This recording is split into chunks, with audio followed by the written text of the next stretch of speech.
My name is Eric Dunn, co-founder and CEO here at Rever. And today we're going to address a very simple definition and a very common question that I get from top-level CEOs of global industrial companies. I get the same question from actually my 6-year-old daughter or my wife and other friends, which is, what is lean manufacturing? And the problem with that question is that if you ask 10 different people, you will get 10 different answers, maybe 11 or 12. So what I see is that most of those definitions range from being very philosophical, like lean is about creating value and developing people and so on. And then the other extreme, we have the definitions that describe lean as a collection of tools. They describe lean as, value stream mapping and Kanban and Pokayoke and a bunch of other tools. And thirdly, another type of definition that I see very frequently is just describing lean as industrial engineering, just very basic, common sense industrial engineering, which is not the case at all. It is very important to start with a clear definition of lean manufacturing because that definition will define your implementation approach. If you start with a very philosophical definition, you will likely be struggling with a pragmatic implementation plan.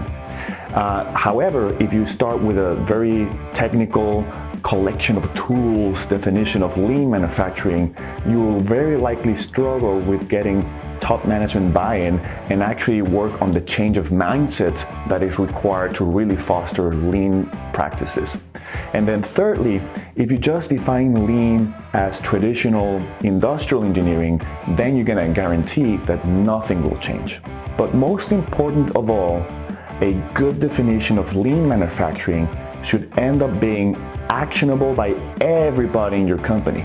Not just top management and not just your people in the shop floor operations, but absolutely by everybody, every day, and everywhere.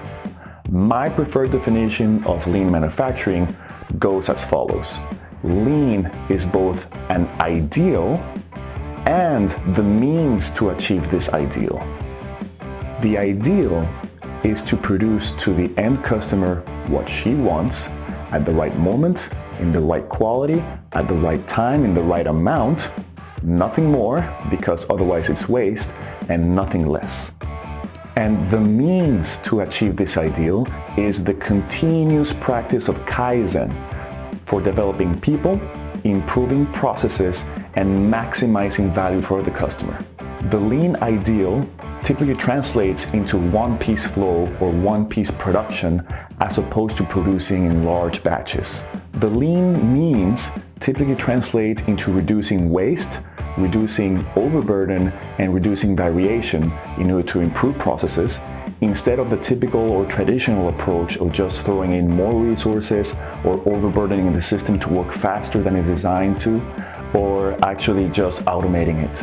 Now let's explore the differences between lean manufacturing and mass production. Mass production aims to minimize the unit cost of whatever it is we're producing by trying to get economies of scale.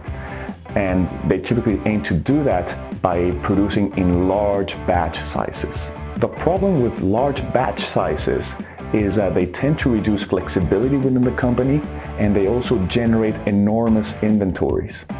Inventories, besides being very costly, actually hide many other production problems in the company. And all of this has a cost, and the cost is typically absorbed by the end consumer. Lean manufacturing, on the other hand, aims to produce only what the customer wants just in time and eliminating any other source of waste. A word of caution, it can be very tempting to go to organizations that already practice lean manufacturing and just try to copy, imitate whatever visible tools we see on the surface, like Pokayoke, Kanban, and other mechanisms that are clearly visible. The problem with this approach of only observing and copying and trying to implement observable tools or methods is that we miss the core of lean manufacturing, which is a daily practice of Kaizen. Most people underestimate the power and the value of the daily practice of Kaizen, true continuous improvement. If you only focus on implementing tools that you can observe on the surface without taking care of the daily Kaizen practice, you will surely fail. Real lean companies strive to build a culture of daily Kaizen, one where improvement is practiced by everyone, everywhere, and every day.